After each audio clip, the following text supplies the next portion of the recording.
the power steering reservoir right down there. So you've got the airbox, and then right in there you've got the power steering reservoir. So I mean, you can just about get your hand in, but it's pretty awkward. So I'm going to take this off just to get to it, and then should be a bit easier. Right, that was a bit of a faff. There's like a retaining clip that goes around the outside of the reservoir, and that had like sheared off or something. Like it should have a bolt through it, but it's snapped for some reason. So I had to get some grips on that to hold it tight, otherwise it was just spinning around in my hand. And now I should be able to get my funnel in. Get in there, lad. And then we need to fill it up with some ATF Dextron 3, which is exactly what I've got from Mix for the Volvo. And I got 15 litres of it, and I only need 12 for this, so fortunately, got some for this over here somewhere. One of these boys. Fully synthetic, bro. I'm going to fill this up now and bleed it, and it shouldn't be too long.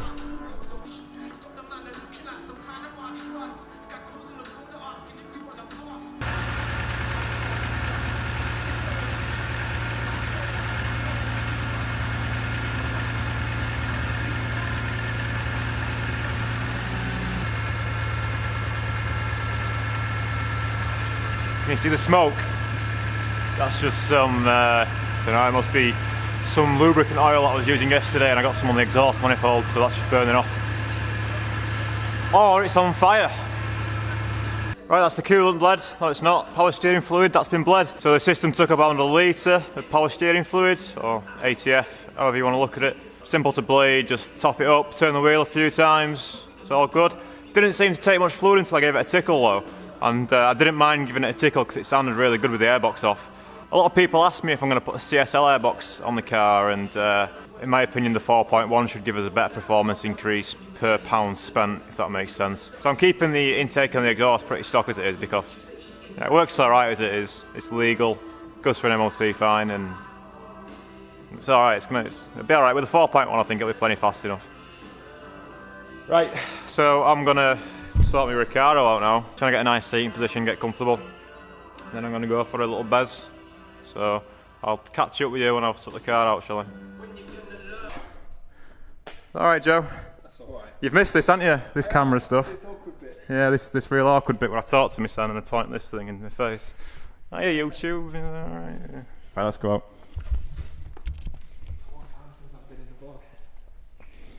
Oh, I cleaned my seat as well. Got rid of those stains that everyone saw, the bollock stains. They're gone.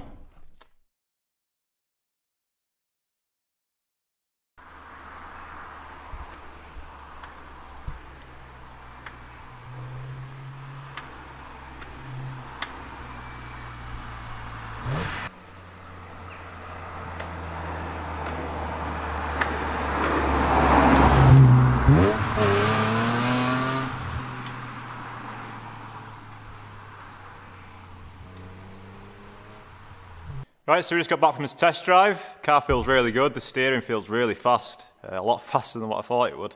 So yeah, highly recommend the purple tag rack. We'll see how it is on track and at high speed. I've not gone above legal limit yet, so I don't know how it's going to be at higher speed. But yeah, the car felt good. Quite amazed at how straight I got the steering after the steering rack change. It's only slightly out, and it was slightly out anyway, so yeah, be alright. Just need to get it aligned now. So we've done about 10 miles or so, I'd say, yeah. Maybe? About 10 miles, not too much. Brakes felt good, steering felt good, everything felt good, apart from one thing, and you might be able to hear it in the video, the drive-by. When I'm changing direction fast, I've got a really loud but short metal-on-metal sound from the front left. Right, we've been trying to find this knock, and can't find anything wrong with the wishbones or anything. Where you stand? See, this is why I don't have people when I'm doing stuff, because you just distract me. We took the strut brace off because it looked like, you know, got some marks on it there, look. Where it looked like it might have been moving on. Right there, you can see that now, right? So that had a few marks on it, so it looked like it might have been moving on there, so we took that off, took it for a drive, but nope, still got a very loud clunky noise when I'm changing direction. So, I mean, I'm pretty sure it was there before, well, I know it was there before doing the steering rack and the coilovers and stuff, but it wasn't as loud as what it was, so might be a red herring. I might have fixed that noise that I'm thinking about previously. We might have a new noise now. So all I'm going to do is just double check everything. As soon as I've got an extra pair of hands here to help me, go over the car again and hopefully find out what's going wrong. We said how dirty it is just off that one drive. North Yorkshire. It's good though. Okay, so still yet to find the knocking noise. No idea.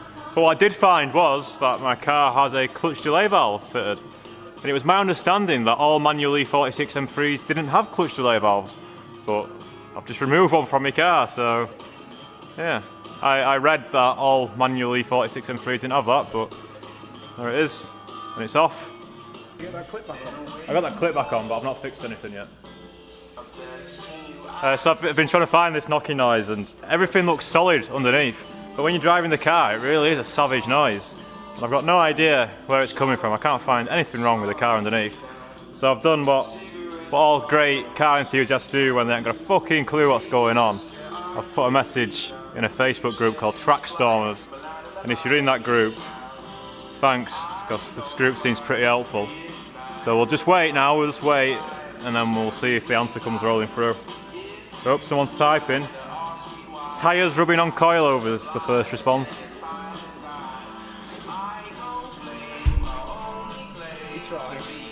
He tried. Engine mounts. Someone just said engine mounts.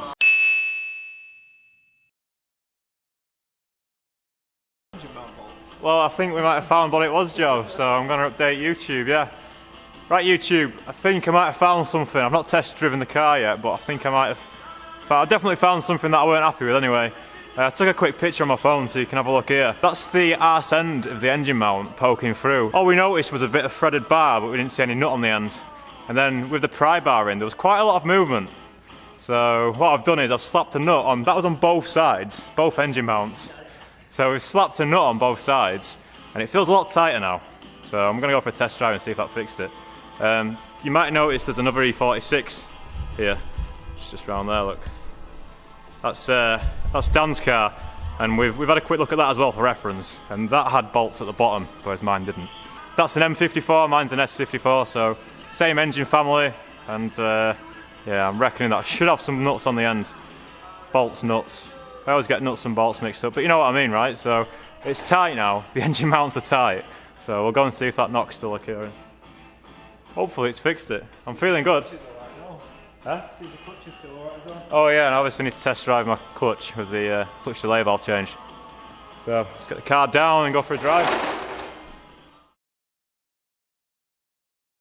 It was the engine mount. Turns out it was supposed to have a nut on, and that's fixed my problem. So yeah, all I need now is alignment and the car's sorted. Happy days. Who would have thought it, eh? Good spot. Joe spotted that. So good spot, Joe. Engine mounts meant to have bolts on it. Yeah. The engine mounts are meant to be bolted to car. So yeah, sorted. I'm just going to put the under trays back on now and obviously take it somewhere to get aligned. I know there's bushes at the back that I could change it. It could probably drive better, but it's driving all right, man. I think just with the alignment, it'd be Driving all right now. Engine's bolted in. Yeah, now the engine's bolted in. It's driving a lot better as well. Yeah, solid. Is there another mount on the front and the gearbox on that? Do you want to check them? No, I'm all right. Clutch felt good as well with the clutch delay valve out. Give it a nice little kick around. Just as I was doing my victory lap. Obviously, once I knew that the noise had gone, I was so happy that I had to do a little skid, but it's all good. It's all good. No video evidence, so it didn't really happen. Right, I'm gonna call the video there today. We've had a pretty successful day. I think. What have we done today? Test drive. Got rid of the clutch delay valve. Done a few bits today. It's good. All I need to do now is get it aligned, and then it'll be we can start using it on the old track. No, I'm not going to do any track days. Yeah, and I'll see you in the next video. Thanks to Joe for helping us today. We'll see you again in another year or something. Maybe next year. Maybe next year, yeah. Is your EG done yet? No. When your red EG comes back, I'll get mine back. Alright. My red EG is actually coming back soon. Is it? Yeah. Right, see you later. Next video will be something. I don't know what it'll be. Just to subscribe and find out. Click the bell. You've got to click the bell now, or else people... Like and subscribe! Like and subscribe and share and tell your friends and tell your gran and tell your granddad and tell your uncle and... Not that one, the other one, the good one.